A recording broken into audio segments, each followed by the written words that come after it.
L'heure de la résurrection. L'heure de la résurrection.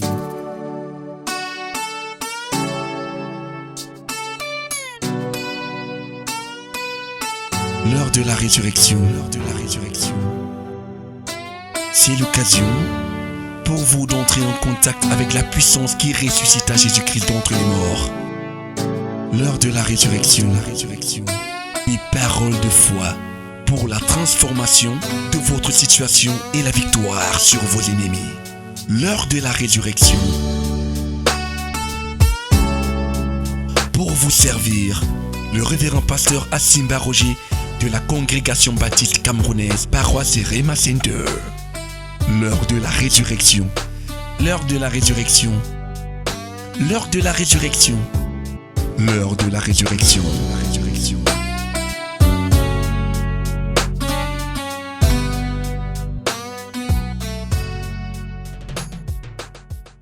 Matin, nous ouvrons nos Bibles dans le livre de Deutéronome, le chapitre 21. Nous lisons du verset 1 au verset 7.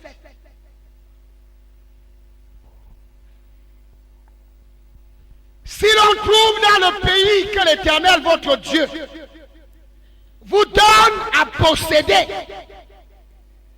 le cadavre d'un homme assassiné, étendu en pleine campagne, sans que l'on connaisse le meurtrier, vos responsables et vos juges se rendront sur les lieux et mesureront la distance entre la victime et les villes d'alentour pour déterminer la plus proche.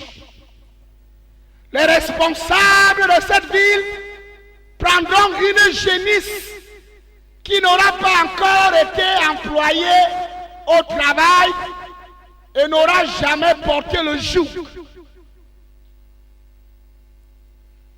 Ils l'amèneront dans un ruisseau qui ne tarit jamais, en un lieu qui ne soit ni labouré ni ensemencé. Là, ils lui briseront la nuque dans le ruisseau.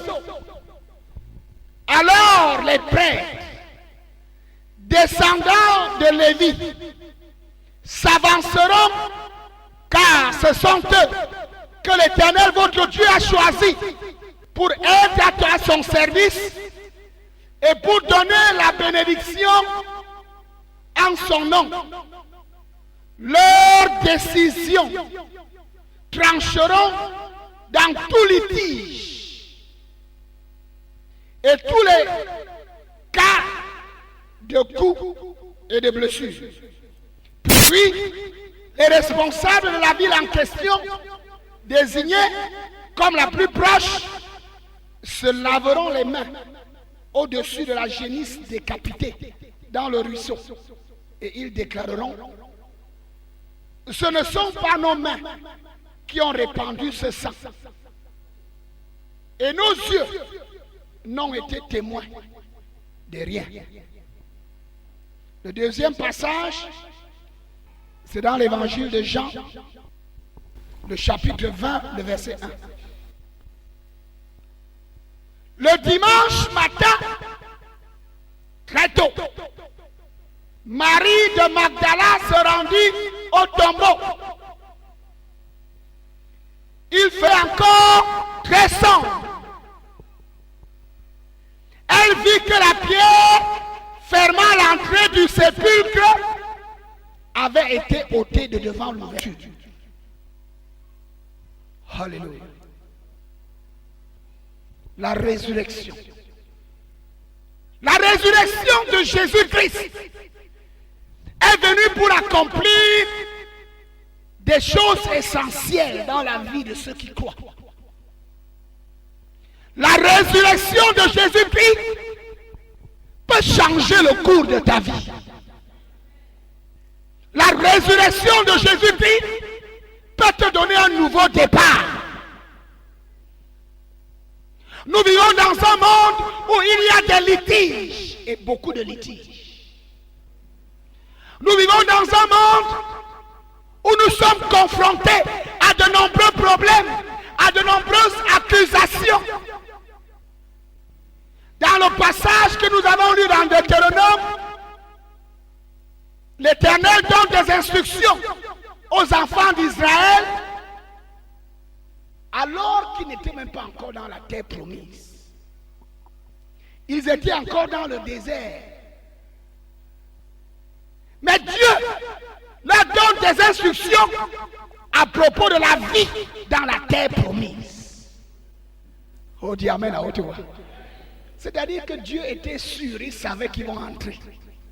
Tu peux être dans le désert, mais Dieu commence à te parler de ta vie dans la terre promise. Oh, crie alléluia. Ce n'est pas de l'exagération. Ce n'est pas du fanatisme. Nous traitons avec un Dieu vivant. Nous marchons avec un Dieu qui nous conduit vers une destinée précise. Et ce Dieu sait que rien ne peut l'arrêter en chemin. Oh, crie amen à haute voix. Je dis que dans cette marche avec Dieu, Dieu sait qu'il va t'amener là où il t'a dit. Dieu sait que ce qu'il a promis dans ta vie, accomplit. C'est pour cela qu'à des moments tu dors, tu commences à voir des choses que quand tu te réveilles, tu te demandes si c'est toi. Je ne sais pas si tu as déjà eu des rêves comme ça. C'est-à-dire que le Seigneur te montre des choses. Et quand tu te réveilles, tu dis, Seigneur, ça c'est encore quoi? C'est sûr que ce n'est pas moi. Dieu est dans une marche avec toi. Dieu te conduit vers sa promesse. Dieu t'a fait sortir du pays de la servitude où tu étais esclave, enchaîné, travaillant pour les autres. Tu étais exploité. Beaucoup d'entre vous, quand vous êtes arrivés ici, les démons parlaient en vous. Et certains de ces démons disaient que je suis sa grand-mère, je suis son grand-père, je suis son oncle, je suis son frère. C'était ça l'esclavage. C'était de l'exploitation. Ta vie était bloquée parce que d'autres personnes profitaient de ta vie. Ce qui est bon en toi, ils prennent. Ce qui est mauvais chez eux, ils te donnent. Ils vivent en toi. Et toi, tu es là, ta vie est d'une misère. C'est de l'esclavage. Mais lorsque tu rencontres le Seigneur Jésus-Christ, le Fils de Dieu, la Bible dit qu'il nous donne le pouvoir de chasser les démons. Il commence à agir dans ta vie et il commence à chasser les mauvais esprits qui t'oppressaient. Crie alléluia. Il te sort de la maison de la servitude et il te dit, mon ami, j'ai un plan pour toi. Un plan de bonheur, ce n'est pas un plan de malheur. J'ai un avenir pour toi. Un avenir plein d'espérance. Marche avec moi parce que je te conduis quelque part. Tu aurais fini de travailler dans ta vie. Ceux qui te connaissaient avant ne te reconnaîtront plus. Ouvre ta bouche, crie alléluia. C'est ce que Dieu a dit. Et ils ont commencé la marche. Ils sont arrivés dans le désert. Et alors qu'ils étaient dans le désert, Dieu commence à leur parler de la vie dans la terre promise. Tu vas arriver là où Dieu t'a promis. Je dis que c'est sûr, tu arriveras là où Dieu t'a promis. Aucun démon ne pourra te retenir. Je dis qu'aucun sorcier ne pourra t'empêcher. Aucun sorcier de ton village ne pourra se placer sur ton chemin. Tous ceux qui essaieront de placer sur ton chemin, le Seigneur va les écraser. Le Seigneur va les écraser. Parce qu'il est dans une affaire. Et il doit gagner dans cette affaire. Il ne fait pas des affaires pour perdre. Oh, dis amen à haute voix. Il est engagé dans une affaire sérieuse avec toi, avec ta vie. Et il ne fait pas des affaires pour perdre. Si quelqu'un se met sur ton chemin, tant pis pour lui. Tant pis pour lui. Le Seigneur leur dit, lorsque vous serez dans la terre promise, il y aura des problèmes. La terre promise aussi a des problèmes. Dans la terre promise, il y a des litiges. Est-ce que quelqu'un entend ce que je dis là? La terre promise n'est pas que tu dors, tu te réveilles, tu manges, la nourriture est devant toi, tu dors encore, tu te réveilles, la nourriture est devant toi. La terre promise n'est pas que le ciel bleu. La terre promise, c'est un lieu de combat. C'est un lieu d'opposition. C'est un lieu de litige. Mais c'est aussi un lieu de victoire. Ouvrez ta bouche, crie Alléluia. C'est le lieu où le chrétien marche de victoire en victoire. Et on ne peut pas parler de victoire sans parler de conflit. Il faut qu'il y ait conflit pour qu'on parle de victoire. Crie Alléluia. Dans la terre promise, là où Dieu t'amène là, il va renverser les géants qui contrôlaient les lieux. Et il va te placer là pour gérer les lieux. Dis amen à haute voix. Tu deviendras maître d'un pays où coule le lait et le miel en abondance. Le Seigneur a décidé de changer ta vie. Ceux qui ne connaissent pas Dieu n'auront qu'à regarder dans ta vie pour voir Dieu. On n'aura pas besoin de leur prêcher. Ta vie va parler de Dieu. Oh, dis amen à haute voix. Les témoignages dans ta vie vont faire que même le plus aveugle va voir Dieu. Il va dire Dieu est vivant. Oh, crie Alléluia. Dans la terre promise, il y a des problèmes. Il y a des accusations. Il y a des procès. En réalité, mon frère, c'est dans ces procès-là, c'est par ces procès-là que tu vas prouver que ton Dieu est vivant. Si tu as peur des procès, tu n'es pas prêt pour la terre promise. Est-ce que quelqu'un entend ça? Le Seigneur dit qu'il arrivera que lorsque vous êtes dans la terre promise, installée derrière chaque tribu dans son territoire, il arrivera que on trouve un cadavre dans la campagne. Quelqu'un qui a été assassiné. Et le Seigneur dit, les responsables du peuple, de la nation, avec les juges, vont se rendre à cet endroit-là pour constater. Et puis, ils vont mesurer la distance entre le cadavre et toutes les villes des alentours pour trouver la ville la plus proche du cadavre.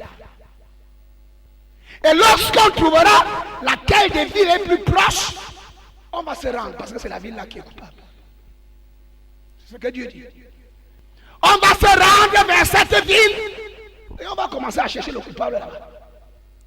On va rassembler les anciens de la ville et on va aller de maison en maison et dire, est-ce que vous n'avez pas vu le cadavre là, ou bien vous n'avez pas vu qui a assassiné cet homme-là? Amen. Les juges et les magistrats, avec les anciens de la ville, vont aller de maison en maison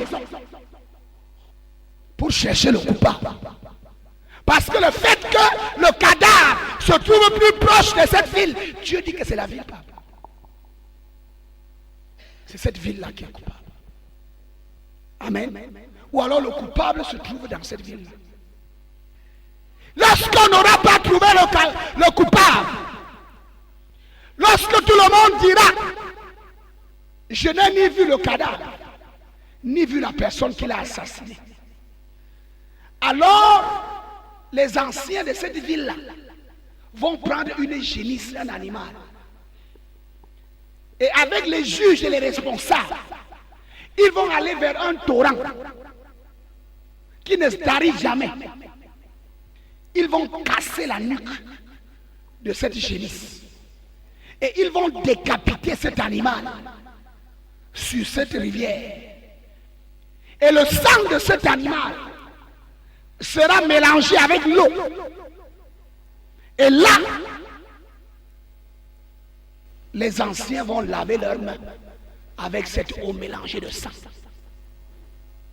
Pour dire, nous ne savons rien de cet homme. Nous n'avons même pas vu qui a fait cela. C'est alors que les sacrificateurs vont se lever. Parce que c'est un litige. À cause de l'eau et du sang de la génisse qui a été décapitée, les sacrificateurs de Dieu vont prononcer et vont déclarer la justice de la ville. Et la ville et tous ses habitants seront acquittés. Et j'aimerais vous dire que la ville et les habitants ne sont pas acquittés parce qu'ils ne sont pas coupables, mais parce que quelqu'un est mort à leur place. On dit amen à haute voix.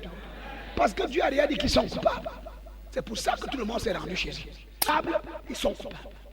Et c'est pour cela qu'une génisse doit mourir. Comme on n'a pas pu mettre la main sur le coupable, un animal doit mourir à la place de cette population afin qu'elle soit déclarée juste.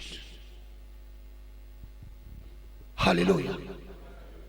Nous vivons dans un monde où nous sommes dans des litiges. Il y a le grand accusateur. La Bible dit dans le livre d'Apocalypse, chapitre 12, que le dragon, le serpent ancien, Satan le diable, l'accusateur des frères.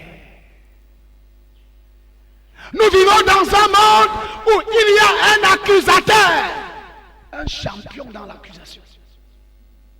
J'aimerais vous dire que dans le monde spirituel, avant que les forces du mal n'exercent leur pouvoir sur toi, il faut d'abord que tu sois jugé et que tu sois condamné.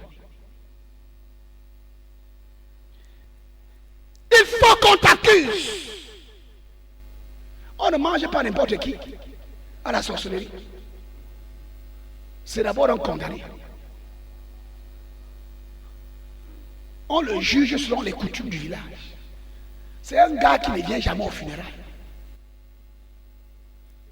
C'est un gars qui bafoue les coutumes du pays. Et les sorciers ont été établis par Satan pour jouer le rôle de policier dans les villages. Est-ce que quelqu'un entend ce que je dis là? C'est pour cela que tout le monde est coupable, les gens qui ne vont pas au village là. C'est pour ça qu'ils mangent pêle-mêle, ils ont beaucoup de nourriture, ces gars-là. Parce qu'ils tournent comme ça, ils voient un coupable. Quand ils se tournent ici, ils voient un coupable. C'est un gars qui n'a pas fait le tour. Son frère est mort, il est mort de sang l'autre jour. Il a refusé de faire ça.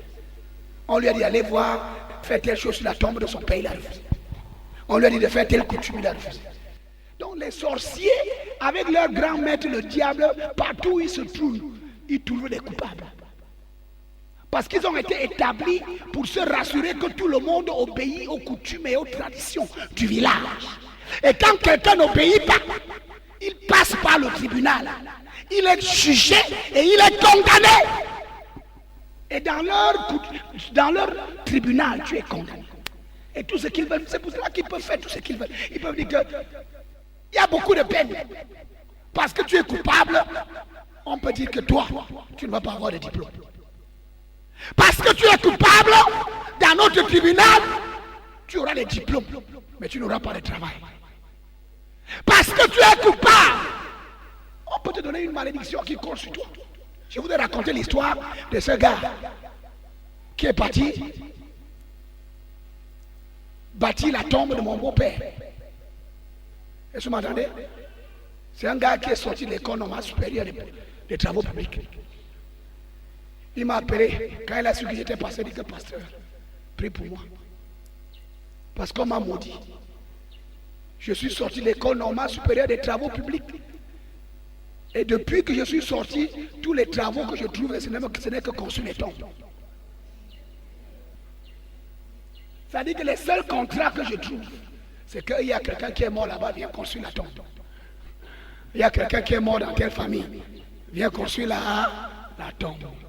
Il y a quelqu'un qui est mort dans l'endroit, viens construire un gars qui est sorti de l'école normale supérieure des travaux publics. Alors que ses camarades construisent les ponts, ses camarades construisent les routes, ses camarades construisent les immeubles. Lui, il construit les tombes. Il a dit, pasteur, il s'est finalement rendu compte que c'est une malédiction. Partout où il est allé chercher, on lui a dit qu'on t'a maudit. Tu es maudit. Il est passé par le tribunal. On l'a jugé, on a dit qu'il est coupable et on a collé sur lui une malédiction, quelque chose qui ne peut pas se débarrasser. Les autres trouvent les vraies choses à faire. Lui, il est toujours au village. Et ses manœuvres, c'est les buveurs de Domptol du village. Il est toujours au milieu des gars qui boivent le Domptol. Parce que c'est eux qui sont ses manœuvres pour creuser, pour tourner le ciment, pour faire les choses, pour construire. Il est toujours en train de boire le Domptol. De village en village. Parce qu'il a été jugé. Parce qu'il a été condamné. Et parce qu'on a collé sur lui une malédiction. Parce qu'il était coupable. Nous vivons dans un monde où nous passons par plusieurs procès. Dans le monde physique, dans le monde spirituel, nous sommes accusés. Accusés par les hommes, accusés par ça, accusés par nos ennemis, accusés par nos adversaires. Quelqu'un qui va avec ton nom chez un marabout, c'est pour t'accuser, frère. C'est quelqu'un, c'est ça. Tu crois que c'est pour faire quoi? C'est pour t'accuser. Pour dire que le gars là, je finis avec lui. Qu'est-ce qu'on peut faire avec lui? Vraiment, le gars là, c'est... Regarde-moi bien le gars là. Je veux que quand je vais sortir de chez toi ici, que je le trouve à genoux. Il doit venir me supplier chez moi. S'il ne vient pas me supplier, vous vous rendez compte? Tu sais que tu dors chez toi, quelqu'un amène ton nom quelque part, on est en train d'accuser à des démons, à des forces du mal.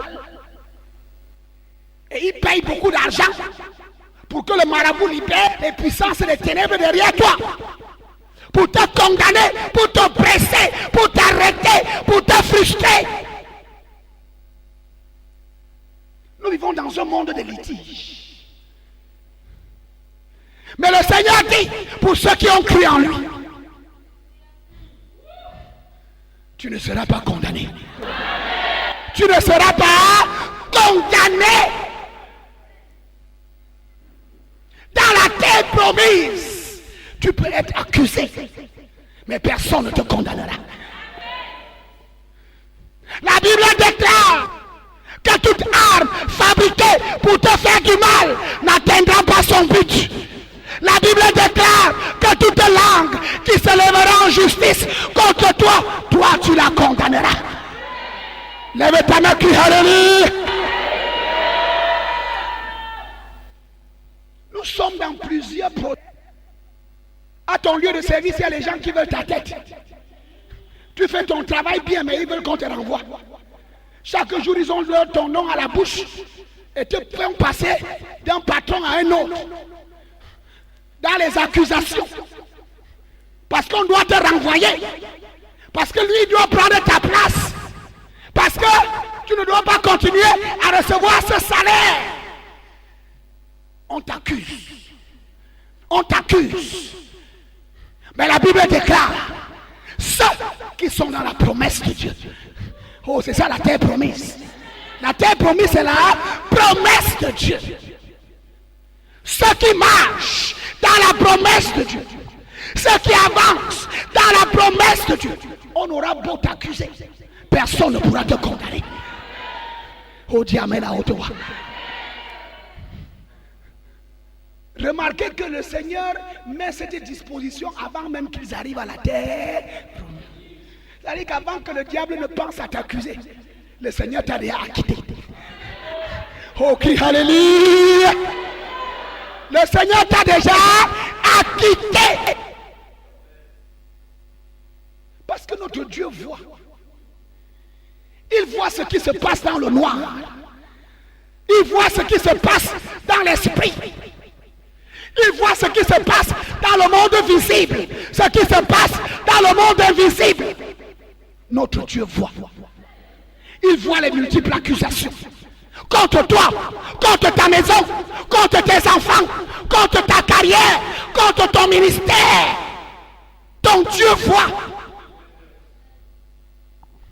Et il n'est pas indifférent. Il a dit qu'on va prendre une génie. Oh, dis amen à haute voix. On va prendre quoi? Une génisse, on va casser le cou de cet animal. à cause de l'accusation qui est portée contre toi, on va tuer la jeunesse. Dis amen à haute voix. On va décapiter. La Bible utilise le terme décapiter. On va décapiter la génisse. Sur le torrent, l'eau va se mélanger au sang. Et c'est avec cette eau mélangée au sang qu'ils vont laver les mains. Oh, dis amen à haute voix. La Bible dit que l'agneau de Dieu, Jésus de Nazareth, lorsqu'on l'a crucifié sur la croix du Calvaire, la Bible dit que de midi à 15 heures, les ténèbres se sont abattues sur toute la terre. Pas seulement à Jérusalem. La Bible parle de toute la... Ce n'était pas un éclipse solaire. C'était les ténèbres qui étaient venues envahir le soleil jusqu'à obscurcir le soleil en plein midi. Parce qu'on a dressé la croix de Jésus à midi exactement. Et de midi jusqu'à 15 heures, quand Jésus est mort, il y avait les ténèbres sur toute la terre.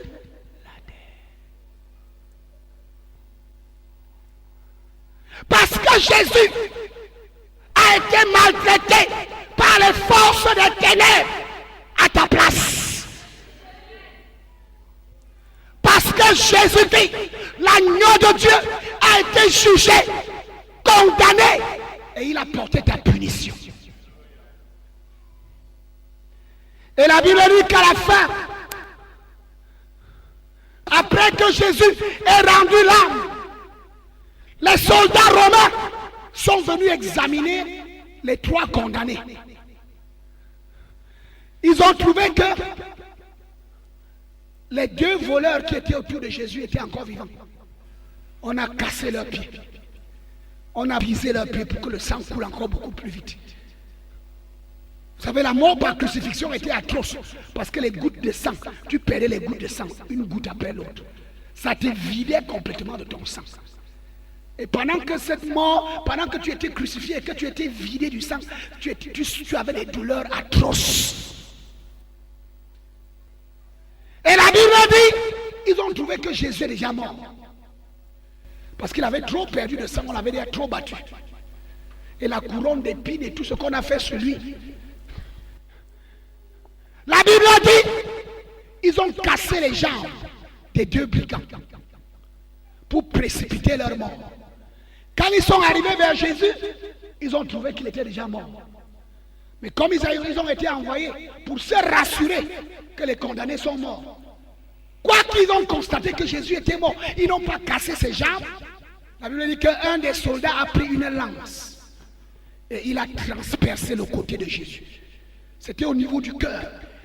Pour se rassurer que ce gars est mort, il a enfoncé ça dans sa poitrine. Et la lance a pénétré dans son cœur. Et la Bible dit que l'eau et le sang ont jailli. Oh, crie alléluia! L'eau et le sang ont jailli. Pour que toi tu viennes laver les mains.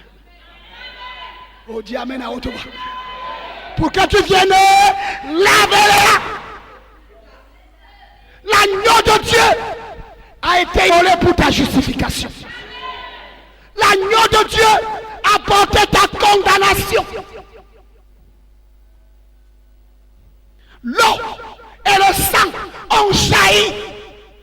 Mon frère, quelle que soit l'accusation qui est contre toi, tu peux être déclaré juste.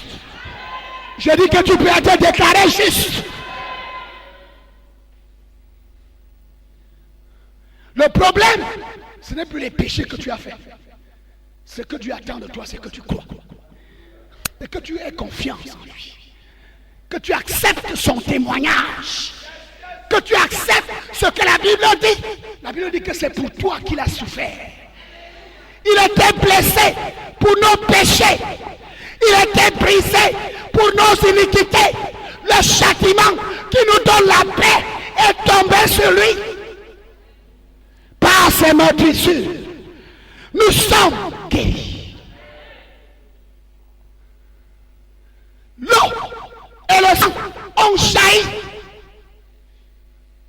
cette eau et ce sang, c'est pour laver tes péchés.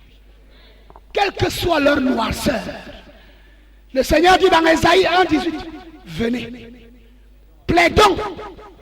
Si vos péchés sont noirs, comme le cramoisi, ils deviendront blancs, comme la neige. Si tes péchés sont rouges comme la poupe, ils deviendront comme la laine. Dis amen à haute voix.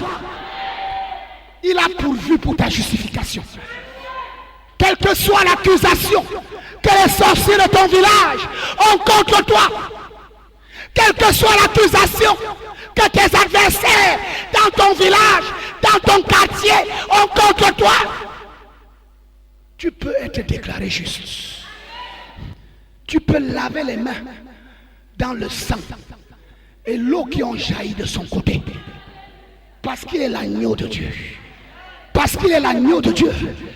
Dans ce litige où ils ont dit que ton diplôme là tu ne vas pas l'avoir, où ils disent que ton travail là tu ne vas pas l'avoir, où ils ont dit que toi tu te maries mais tu n'accouches pas, dans certains litiges. Est-ce que quelqu'un entend ce que je dis? C'est quoi? C'est un litige avec le monde des ténèbres. Eux ils t'accusent et ils réclament que tu sois condamné.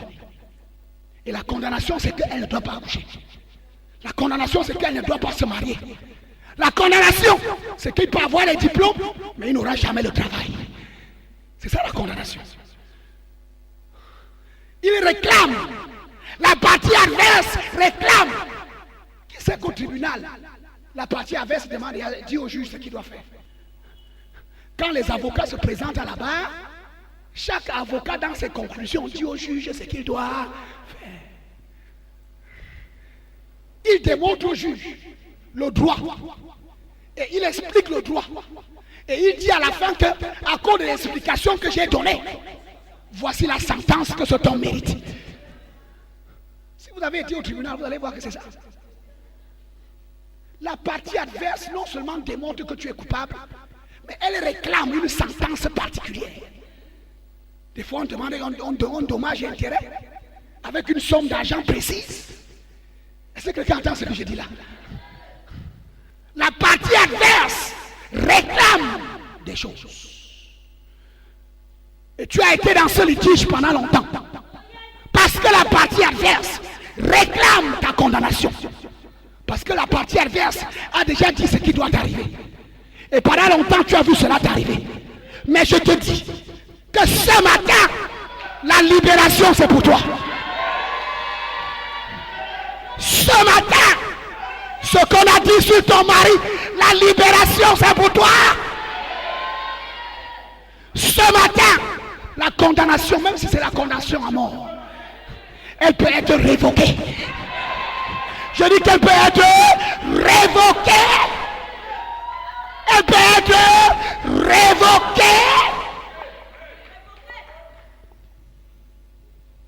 Parce qu'il y a un agneau qui est mort, qui a versé son sang. L'eau et le sang ont jailli.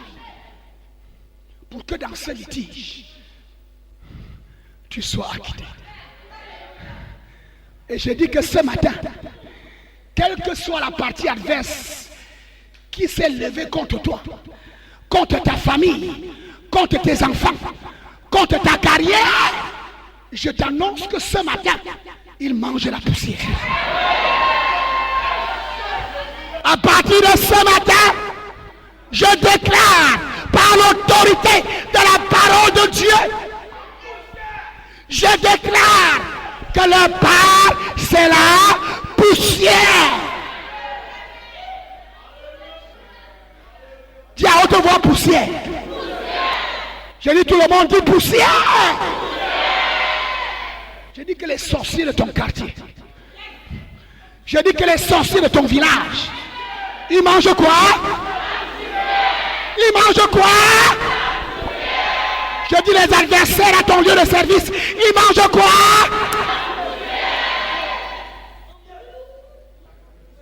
Le Seigneur m'a établi sur son peuple comme sacrificateur. Lisons le verset 5. Lisons le verset 5. Tu es là? Deutéronome chapitre 21. Alors, les sacrificateurs descendants de Lévi s'avanceront, car ce sont eux que l'Éternel votre Dieu a choisi pour être à son service et pour donner la bénédiction. Pour donner quoi? C'est eux. Et moi je t'assure qu'il n'y a pas de doute là-dessus. C'est lui qui m'a choisi. Je t'assure, aussi vrai que c'est lui qui m'a établi ici. Si tu es d'accord, dis amen à haute voix.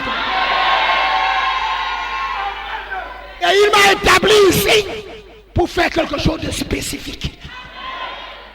Pour prononcer la bénédiction.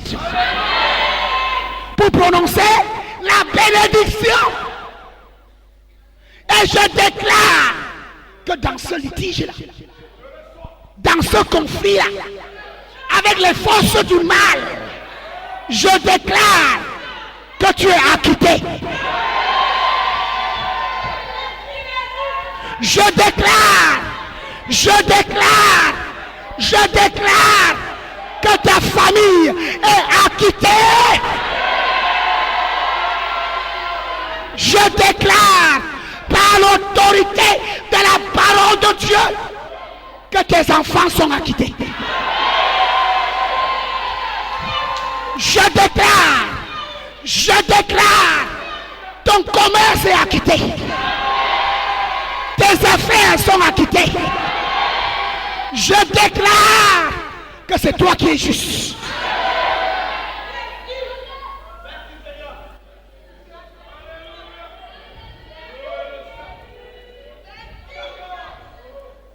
La condamnation n'est pas pour toi.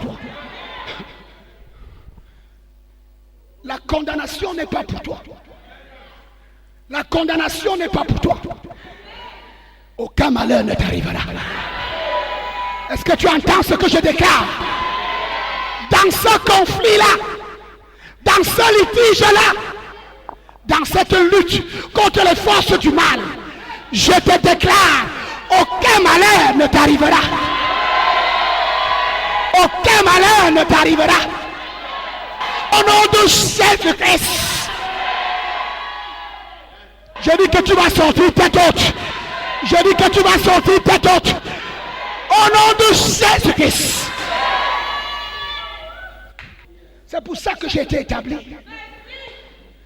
Et la grâce de Dieu est en train de travailler dans ma vie. La grâce de Dieu travaille au travers de moi.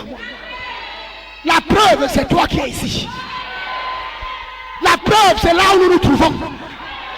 La grâce de Dieu travaille ici. La grâce de Dieu travaille ici.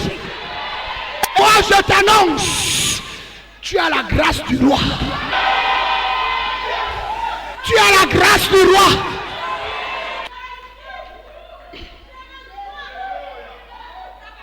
Est-ce que vous savez que même parmi les hommes, il y a les gens qui sont coupables, mais il y a ce qu'on appelle la grâce présidentielle.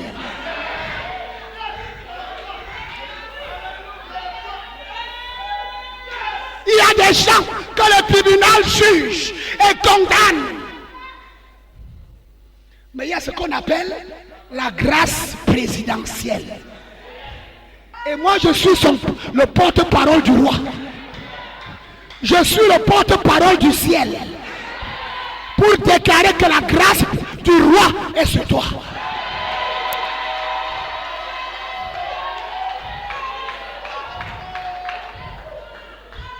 Et lorsque la grâce présidentielle est prononcée sur quelqu'un, même s'il était condamné à mort, il sort de prison.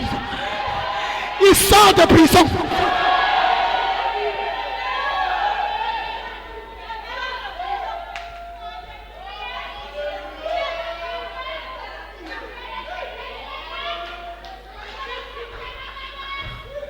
Marie-Madeleine était dans la prison depuis le vendredi soir. Elle avait placé tous ses espoirs, comme les autres apôtres et disciples, en Jésus. Elle avait tout abandonné pour suivre ce Galiléen, parce qu'elle croyait qu'il est le Fils de Dieu. Tous ses espoirs, toute sa vie était sur Jésus. Est-ce que vous savez que lorsqu'on a tué Jésus, c'est elle-même qui est morte aussi? Parce que quand tu as pris ta vie, tu as mis sur quelqu'un, toute ta vie, et que la personne est tuée, ce n'est pas à l'instant que tu as posé ta vie sur lui. 3 ans et demi. Ça veut dire que tu as quitté ton travail, tu as quitté ton marché. Il y en avait qui étaient dans les affaires de poissonnerie, Pierre et Jean et Jacques.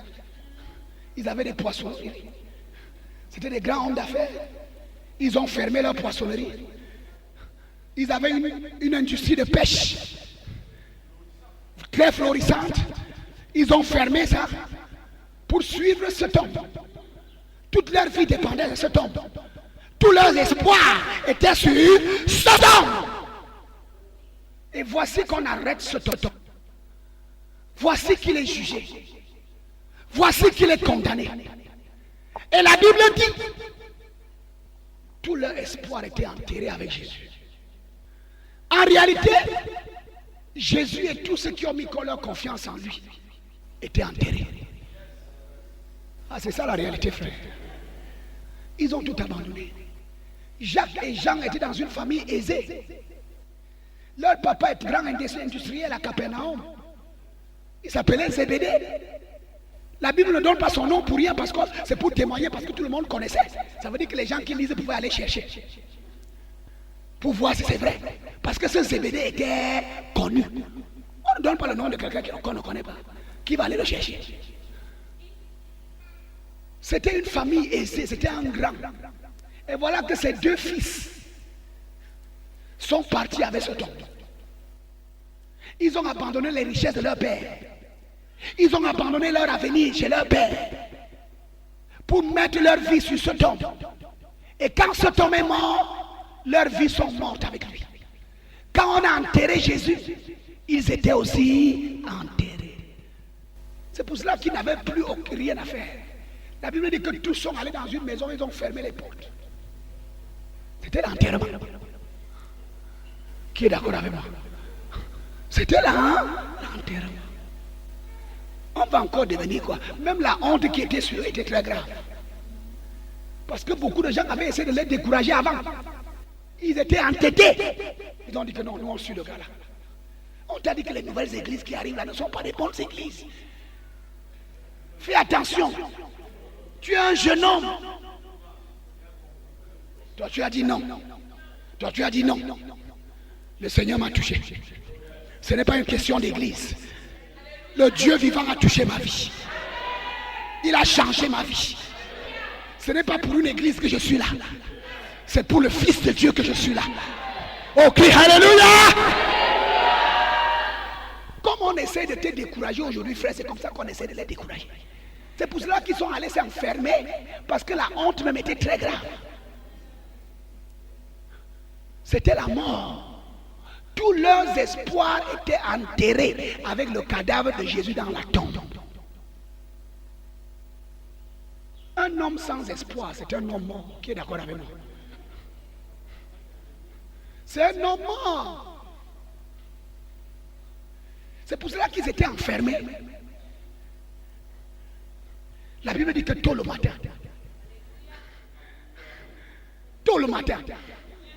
le premier jour, Marie-Madeleine s'est levée. Elle est allée au tombeau. Au diamètre à haute voix. Et voici qu'elle arrive pour trouver quelque chose d'étrange. La pierre qui était sur le tombeau avait été roulée.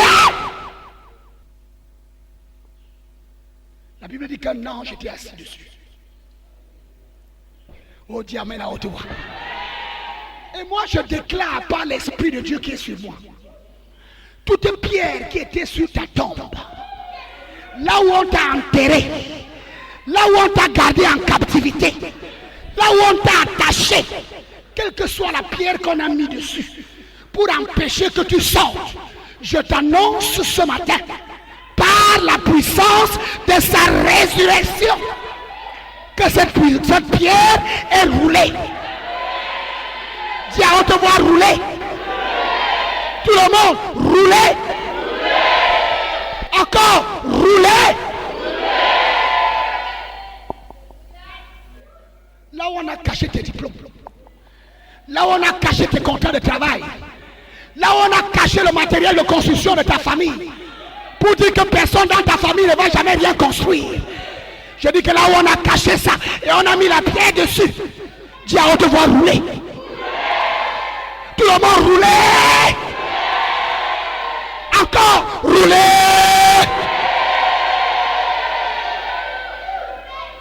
Là où on a caché ton passeport, là où on a caché ton visa, là où on a caché ton billet d'avion, et on a mis la pierre dessus, je dis rouler. Dis à haute voix, rouler. Encore à haute voix, rouler.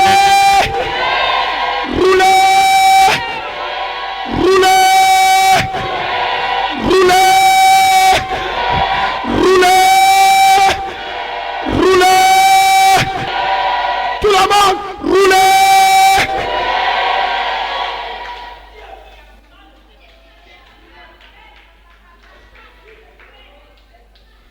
Jésus est sorti de la tombe.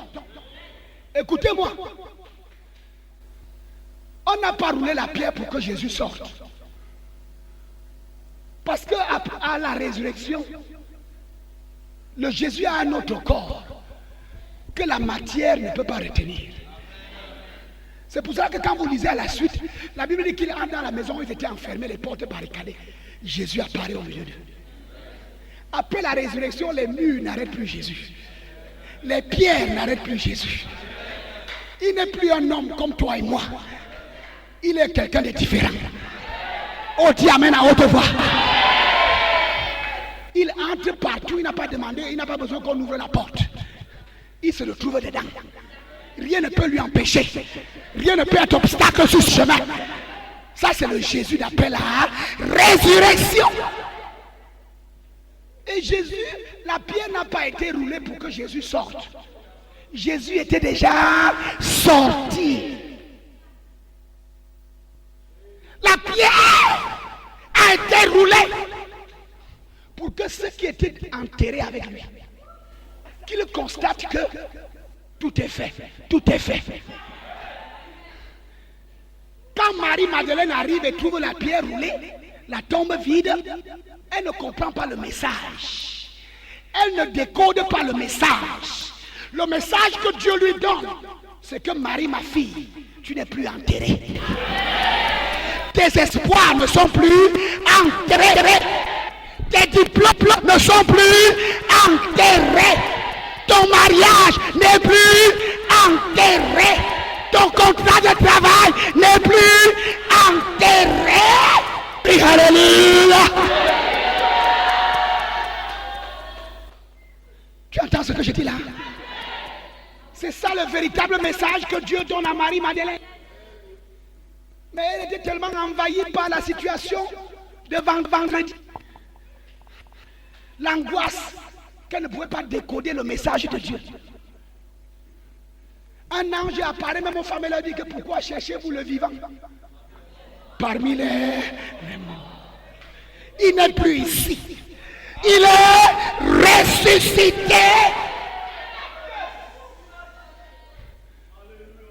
Et s'il n'est plus ici, vous aussi vous n'êtes plus ici.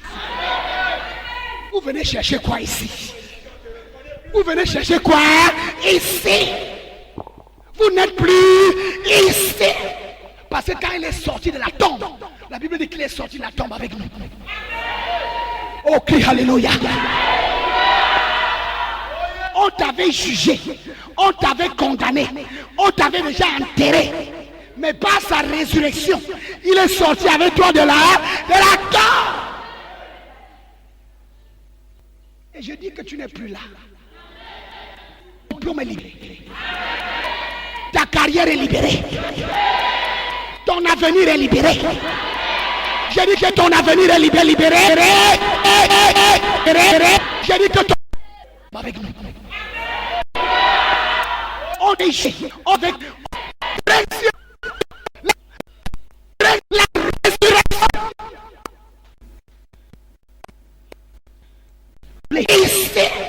Parce que quand il est sorti de la tombe, la Bible dit qu'il est sorti de la tombe avec nous.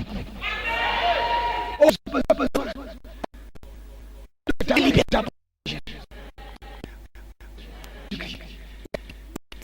sa puissance de sa résurrection va commencer. Quand tu obéis à Jésus, la puissance va libérer ta vie.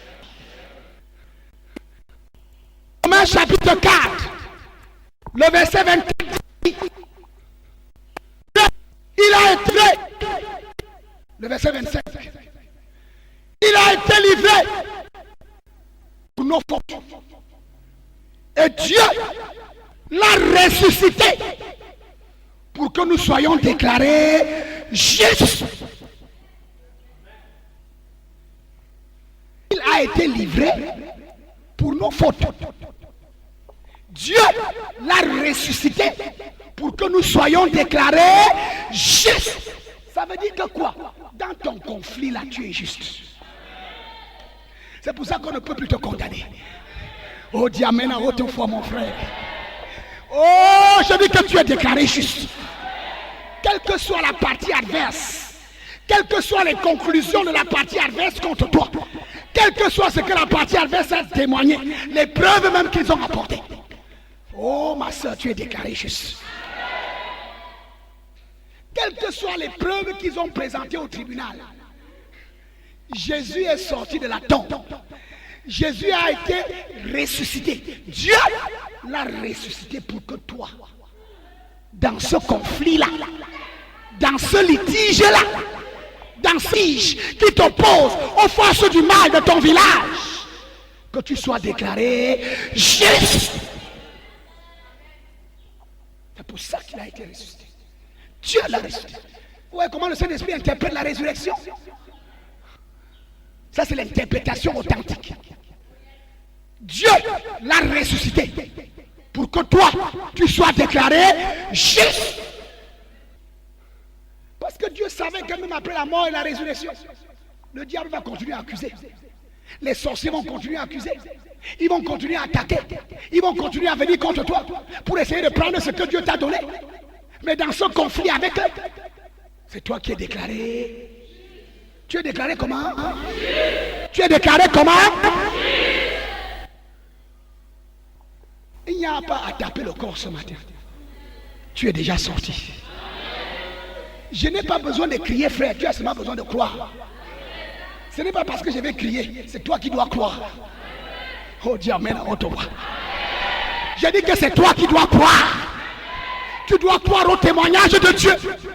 Dans ce conflit-là, tu es déclaré juste. La pierre a roulé. Tu n'es plus dedans.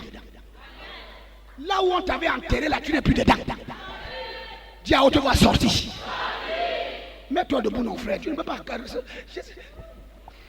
J'ai dit que tu es sorti. Tu es sorti.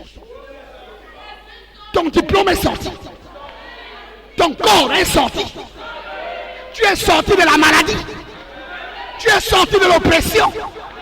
Tu es sorti de la pauvreté. Tu es sorti de la misère. C'est la puissance de sa résurrection. Quand tu déclares sortie, elle est libérée dans ta vie. Quand tu déclares la parole de Dieu, elle agit dans ta vie. Quand tu déclares ce que tu crois, elle agit dans ta vie. Ouvre ta bouche, déclare.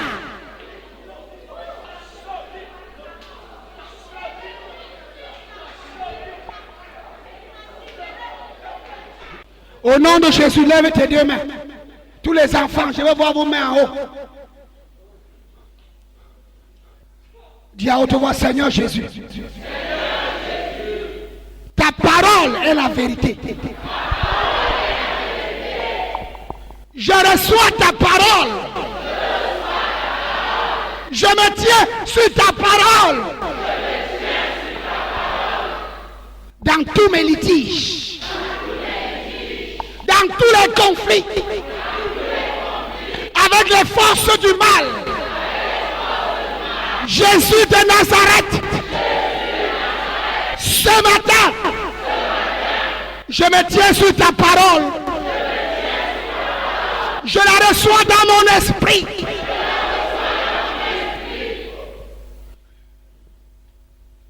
Je reçois ta justice. Tu m'as déclaré juste. Personne ne peut me condamner. Tu m'as déclaré juste. Aucune force ne peut m'arrêter. Jésus de Nazareth. Jésus de Nazareth. La puissance qui t'a sorti de la tombe, c'est elle que je reçois dans ma vie. Elle est à l'œuvre ce matin. Ta puissance est sur moi. Ton esprit est sur moi. Et je déclare, la pierre est roulée. La pierre est roulée. La pierre est roulée. Au nom de Jésus-Christ. Tous les sceaux avec lesquels on avait scellé la pierre, ces sceaux sont cassés. Ces sceaux sont cassés. Au nom de Jésus-Christ, je déclare, je ne suis plus parmi les morts. Je ne suis plus parmi les captifs. Je ne suis plus parmi les prisonniers. Je sors. Je sors. Je sors. Au nom de Jésus-Christ. Je sors avec ma maison. Je sors avec ma famille. Je sors avec mes enfants. Je sors avec mon conjoint. Je sors avec ma carrière. Je sors au nom de Jésus-Christ.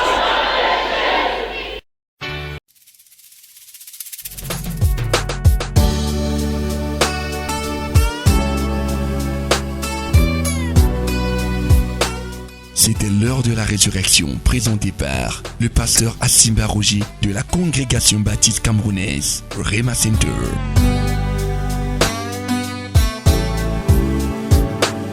Rema Center Ebolova, situé au quartier Meukalat, derrière la délégation régionale de l'élevage du Sud. Vous avez écouté ce message et vous désirez nous contacter pour d'éventuelles prières et conseils. N'hésitez pas à contacter nous à ces numéros 674 32 63 81 671 07 14 68. L'heure de la résurrection.